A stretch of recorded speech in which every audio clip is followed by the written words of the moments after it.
Hey everyone बहुत बहुत बहुत स्वागत है तुम सबका आज के इस लेक्चर नंबर 3 चैप्टर कौन सा है? इलेक्ट्रिसिटी के लेक्चर नंबर 3 में आज तुम सबका स्वागत है। और अब तक हमने लेक्चर नंबर 1 लेक्चर नंबर 2 में क्या क्या सीखा था। तो लेक्चर नंबर 1 में सीखा था कि चार्ज क्या होता है एंड इसके प्रॉपर्टीज़ के बारे में हमने समझा था। फिर देखा था कि न्यूट्रल बॉडी क्या होता है, मैनी मोर थिंग्स, सब कुछ देख चुके थे। तो आज के इस लेक्चर में हम लोग स्टार्ट करने वाले हैं, हम लोग पढ़ने वाले हैं methods of charging a body. Charge body क्या होता है, दैट इज़ कि किस तरीके से हम चार्ज कर सकते हैं बॉडी को, मतलब चार्जिंग बॉडी का क्या सेंस बनता है वो तुम समझ चुके हो। अब समझो कि चार्जिंग के मेथड्स कौन कौन से हो सकते हैं, मतलब किसी बॉडी को अगर तुम चार्ज कर रहे हो तो किन किन तरीक़ों से कर सकते हो, किन किन वेज में कर सकते हो, उन सारे वेज को हम लोग आज डिस्कस करने वाले हैं। तो देखो, मेथड्स ऑफ चार्जिंग जनरली 3 होते हैं। पहला कौन सा होता है? पहला होता है बाय रबिंग। दूसरा होता है कंडक्शन,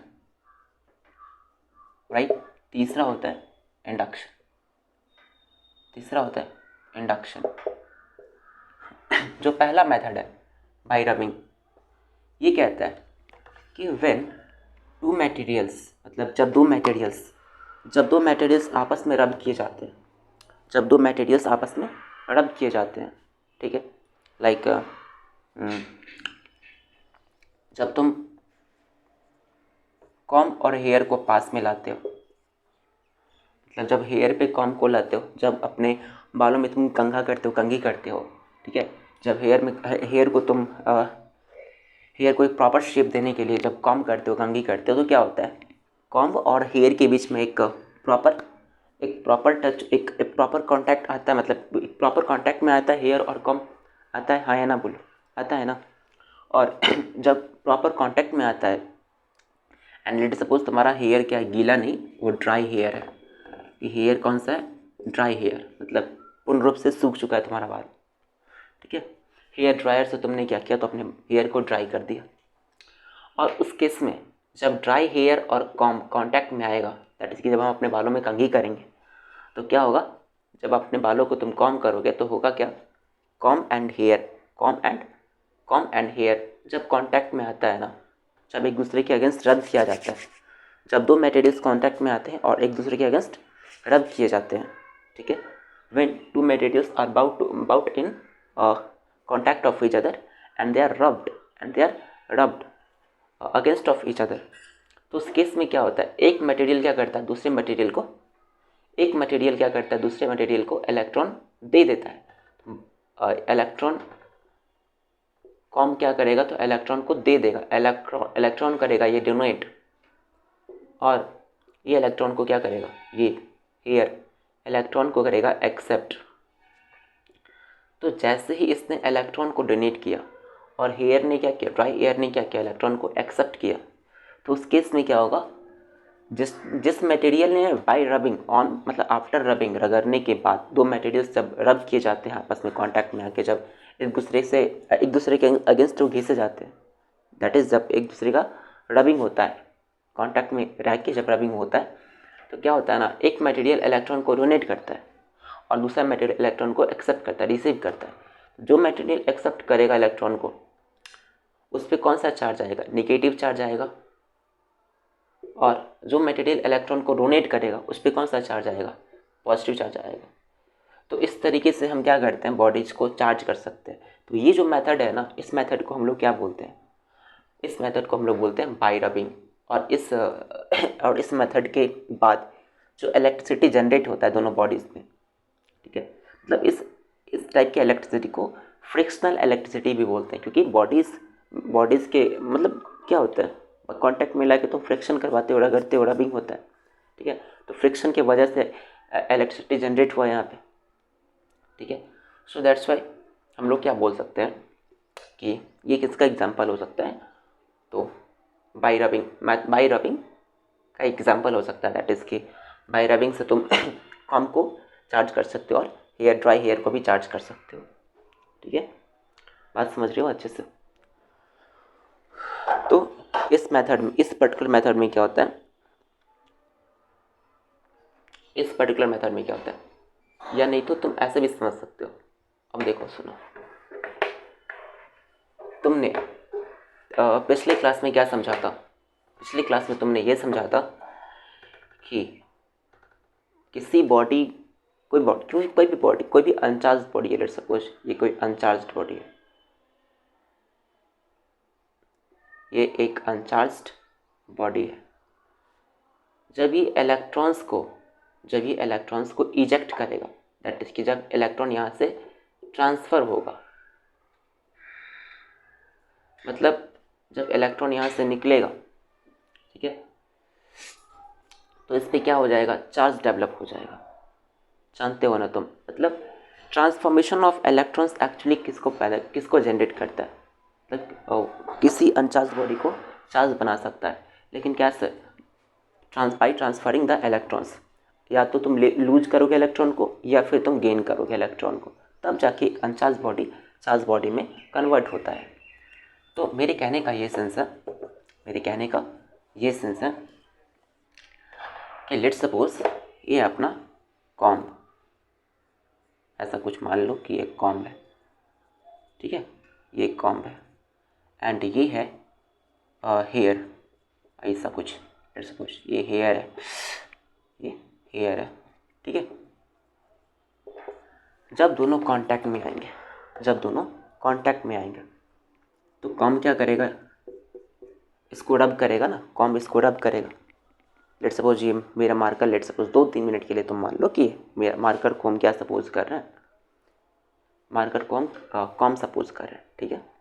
अब क्योंकि ये कॉम्ब है, तो जब हम इसको रब करेंगे अपने हेयर पे, ड्राई हेयर पे जब रब करेंगे तो उस केस में क्या होगा, तो इस केस में होगा ये कि कॉम्ब में इनिशियली, जब कॉम्ब अनचार्ज था, तो इनिशियली इसमें बताओ नंबर ऑफ प्रोटॉन और नंबर ऑफ इलेक्ट्रॉन दोनों क्या होगा, इक्वल होगा ना, क्योंकि चार्ज नहीं है, इक्वल होगा ना, number of proton number of electron दोनों इक्वल होएगा, दोनों का वैल्यू क्या होएगा, सेम होएगा, ठीक है, दोनों का वैल्यू होएगा सेम। अब क्योंकि दोनों का वैल्यू सेम है, ठीक है, दोनों का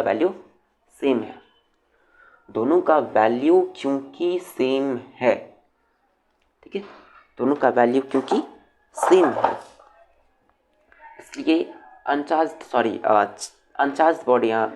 बॉडी है इन द सिमिलर सेंस, इसके पास भी अभी फिलहाल क्या है, number of electron number of proton के इक्वल है, तो ये भी अनचार्ज बॉडी है, ठीक है। अब जब दोनों बॉडी संपर्क में आएगा और जब कॉम्ब से तुम हेयर को रब करोगे, जब एक दूसरे के अगेंस्ट आके ये रब किया जाएगा, तो होगा क्यों कि कॉम्ब इलेक्ट्रॉन को लूज कर देगा, दैट इज़ कि इलेक्ट्रॉन को डोनेट करेगा, और ये इलेक्ट्रॉन डोनेशन के बाद कहाँ जाएगा, किसके खाते में, तो हेयर के खाते में जाएगा। अब बताओ, जैसे ही इस बॉडी ने, इस कॉम्ब और हेयर के बीच में फ्रिक्शन हुआ, दोनों एक दूसरे के अगेंस्ट रबिंग किए, तो हुआ ये, कॉम्ब ने क्या किया, इलेक्ट्रॉन को डोनेट कर दिया, दैट इज़ कॉम्ब ने इलेक्ट्रॉन को लूज़ कर दिया। अब जैसे ही कॉम्ब ने इलेक्ट्रॉन को लूज़ किया, अब क्योंकि इसने इलेक्ट्रॉन को लूज़ किया तो नंबर ऑफ प्रोटॉन तो कांस्टेंट रहता है ना, initially number of proton number of electron दोनों सेम था। अब बताओ, इलेक्ट्रॉन जैसे ही डोनेट कर दिया, लूज कर दिया इसने, तो इलेक्ट्रॉन की अब जो संख्या होगी, नंबर ऑफ प्रोटॉन, वो कम हो जाएगी, हाँ या ना बोलो, कम हो जाएगी ना, दैट इज़, अब बताओ इलेक्ट्रॉन की संख्या किसके कंपैरिजन में, प्रोटॉन के कंपैरिजन में कम हो जाएगी, है ना। मतलब तुम ऐसे समझो, नहीं समझे तो number of proton number of electron initially क्या था, सेम था, ठीक है। दैट इज़ कि अगर x नंबर ऑफ प्रोटॉन था तो x नंबर ऑफ इलेक्ट्रॉन भी होएगा, and after donating the electrons, ठीक है। अब मान लो कि y नंबर ऑफ इलेक्ट्रॉन इसको दे दिया, कितना दे दिया, y नंबर ऑफ इलेक्ट्रॉन दे दिया। अब बताओ तो नंबर ऑफ इलेक्ट्रॉन इसके पास अब कितना रह जाएगा, अब जो इलेक्ट्रॉन होगा, नंबर ऑफ इलेक्ट्रॉन इसके पास, वो कितना होगा, पहले कितना था, x था, अब कितना हो जाएगा, x माइनस वाई ना, 2x कैसे, x पहले था, y दे दिया, तो कितना होगा, x माइनस वाई होगा, हाँ या ना बोलो। दैट इज़ कि तुम्हारे पास अगर 25 रुपये थे और तुम 5 रुपये इसको दे दिए, तो टोटल तुम्हारे पास कितने पैसे बचेंगे? 25 - 5 ना, दैट इज की x - y ना। तो अब बताओ पहले कितना x था, अब बचा कितना x - y। ठीक है, तो x बड़ा होगा या फिर x - y बड़ा होगा? कौन सा क्वांटिटी बड़ा होगा? x - y बड़ा होगा। कौन कौन बड़ा होगा? कौन बड़ा होगा? कौन सा क्वांटिटी बड़ा होगा? x बड़ा होगा ना। x - y छोटा होगा। दैट इज अब जो नंबर ऑफ इलेक्ट्रॉन है तुम्हारा, अब जो नंबर ऑफ इलेक्ट्रॉन है इसके पास, किसके पास? कॉम के पास, वो कम है as compare to number of proton. That is कि नंबर ऑफ प्रोटॉन इस पर ज़्यादा हो गया। अब क्योंकि प्रोटॉन का नंबर डोमिनेट कर रहा है तो इस पर कौन सा चार्ज आएगा? पॉजिटिव चार्ज आएगा। और क्योंकि इसको हमने इलेक्ट्रॉन दे दिया ना, प्रोटॉन के साथ तो कोई खेल नहीं हुआ, वो तो एज इट इज़ है। किसका नंबर बढ़ेगा? इलेक्ट्रॉन का। ठीक है, बताओ कौन डोमिनेट कर रहा है, इलेक्ट्रॉन या प्रोटॉन? इलेक्ट्रॉन डोमिनेट कर रहा है ना। अब यहाँ पे कौन सा चार्ज डोमिनेट करेगा? इलेक्ट्रॉन करेगा कि प्रोटॉन करेगा? इलेक्ट्रॉन करेगा। तो इस पर कौन सा चार्ज आएगा? कौन सा चार्ज आएगा? नेगेटिव चार्ज आएगा। तो हेयर पे कौन सा चार्ज हो जाएगा? नेगेटिव चार्ज हो जाएगा। ठीक है, तो इस मेथड से हम क्या किए? बॉडीज़ को चार्ज किए। तो इस पर्टिकुलर मेथड को क्या बोलते हैं? By rubbing. ये रबिंग मेथड है। और अब जो इलेक्ट्रिसिटी डेवलप होगा दोनों ही बॉडीज़ पे, हेयर पे भी, कॉम पे भी, इस इलेक्ट्रिसिटी का नाम क्या होता है? Frictional electricity. ठीक है, और भी बहुत सारे एग्जांपल्स हैं। जब तुम पता है बादलों के बीच में कभी कभी देखते बिजली चमकती है ना, इलेक्ट्रिसिटी वहाँ भी डेवलप हो जाता है ना। बोलो हाँ है ना, वहाँ भी डेवलप हो जाता है। तो वहाँ क्या होता है? तो बादल, बहुत सारे बादल, क्लाउड्स है ना स्काई में, आसमान में।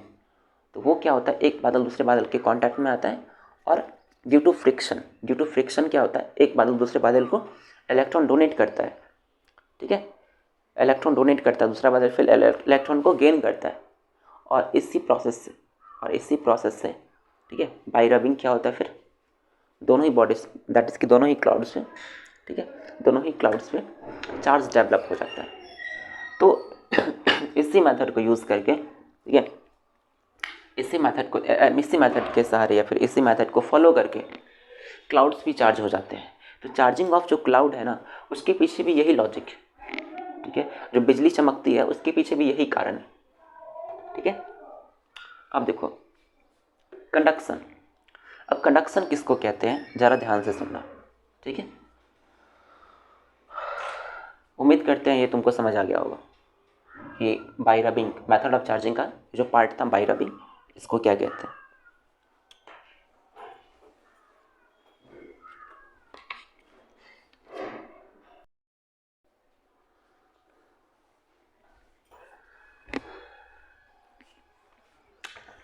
अब ज़रा ध्यान से देखना,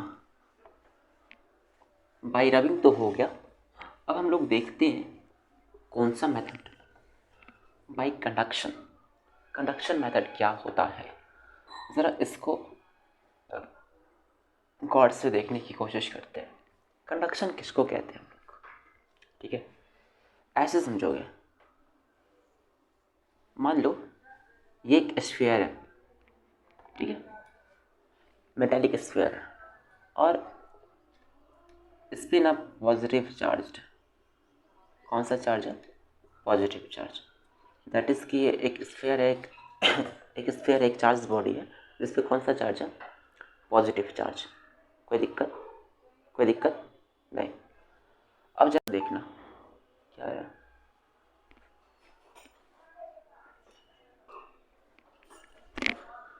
अब ज़रा ध्यान से देखना, तो हमने यहाँ पे एक दूसरा मेटल लिया, एक दूसरा मेटालिक स्फीयर लिया। ये कौन सा बॉडी है? Positively charged body, right. हमने क्या किया? तो एक दूसरा मेटालिक स्फीयर लिया। ये लेट्स सपोज एक मेटालिक स्फीयर है, राइट। तो अब ज़रा ध्यान से गौर से देखना, तो ये पॉजिटिवली चार्ज बॉडी और ये क्या है? एक मेटालिक स्फीयर है। ठीक है, तो अब क्या होगा? ध्यान से देखो, अब क्या होगा जरा ध्यान से देखना। तो अब हम क्या करते हैं, इस मेटालिक स्फीयर को, ठीक है, इस मेटालिक स्फीयर को इसके कांटेक्ट में लाते हैं। किसके कांटेक्ट में? इस पॉजिटिवली चार्ज बॉडी के कांटेक्ट में लाते हैं। ठीक है, इस पॉजिटिवली चार्ज बॉडी के कांटेक्ट में लाते हैं। अब क्योंकि ये मेटल था ना, मेटालिक स्फीयर था ना, बताओ इसमें बहुत बहुत बहुत सारे फ्री इलेक्ट्रॉन्स होंगे या नहीं होंगे? इसमें बहुत सारे फ्री इलेक्ट्रॉन्स होंगे, यस और नो? अब क्योंकि इस पर कौन सा चार्ज है? पॉजिटिव चार्ज है, ठीक है, क्योंकि इस पर पॉजिटिव चार्ज है तो क्या करेगा, इसके इलेक्ट्रॉन्स को ये पुल करेगा, अट्रैक्ट करेगा। कौन अट्रैक्ट करेगा? कौन खींचेगा, कौन आकर्षित करेगा अपनी तरफ? पॉजिटिवली चार्ज्ड बॉडी इसको अट्रैक्ट करेगा। किसको? इसके इलेक्ट्रॉन्स को। और एक बात बताओ, 1 कूलम में कितने इलेक्ट्रॉन्स होते हैं? 6.25 इंटू 10⁻18 इलेक्ट्रॉन्स होते हैं ना। तुमने निकाला था कि =1, याद करो। तो 2 कूलम में कितने हो जाएंगे?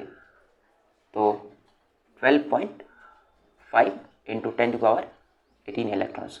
मतलब मान लो कि इतने सारे इलेक्ट्रॉन्स ने एक खींच लिया। कितने सारे इलेक्ट्रॉन्स खींच लिया? ये इतने सारे इलेक्ट्रॉन्स खींच लिया। अरे यार,